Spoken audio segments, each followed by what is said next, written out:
అధికార కాంగ్రెస్ పార్టీకి సంబంధించిన ఒక ఎమ్మెల్యే కొత్తగా ఎన్నికయ్యాడు. అంతా బాగానే ఉంది, సవ్యంగా ఉన్నాడు, చాలా బాగా మాట్లాడుతున్నాడు అనుకునే లోపే ఒకసారిగా ఆయన బస్సుల దందా వ్యవహారం బట్టబయలైంది. ఒక సీక్రెట్ కెమెరాకి చిక్కింది. ఎవరెంత ఇచ్చినా మెయింటెనెన్స్ లేకపోతున్నాయి, జీతం ఏ మాత్రం చావడం లేదు, ఉప్పు పుట్నాలకు సరిపోవడం లేదనంటూ ఆయన మాట్లాడుతూ ఉన్నాడు.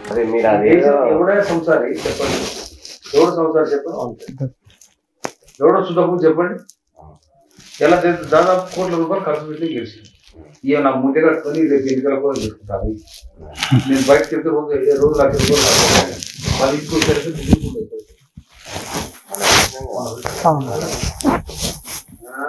మామూలుగా నేను డబ్బులు తీసుకుని అయితే ఏమైంది అన్యవాడాలి విధంగా మరి అయితే బండి దూరం ఉంది, బొమ్మ దగ్గర ఉంది, మీరు నడుచుకుని ముందుకు వెళ్తుంది, డబ్బులు లేవు టైంకి తీసేసుకోను. అప్పుడు నేనే ఇచ్చినాక మనోడు అడిగినాక ఇంత ముందుకే 50,000 కట్టుండే కానీ అప్పుడే తప్ప చేసినాం లెక్క పెట్టిస్తాడు 5-10,000 మిగిలిన అడిగినా నేను పచ్చాడే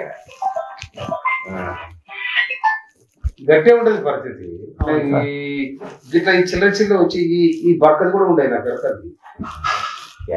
ఏదైనా పుల్లి కొట్టాలి, పుల్లి కొడితే అది మనకు రేపు వస్తుంది. కానీ ఇవన్నీ మన చిల్లర కలిసి మెయింటెనెన్సే. నాకు డైలీ ఒక డీజిల్ 7,000 రూపాయలు డీజిల్ కాస్తున్నా. నాకు వచ్చే జీతం కూడా నేను లెక్క చూసినా అయిపోయింది. ఎవడు ఉండడు. నేను మొన్న 50,000 కట్ట తీసుకొని పోయినా, ఇంటికి వచ్చాక 5,000 లేవు. నా ఆఖరి 2,000 నా జైలు వెళ్తే గడప ఇచ్చి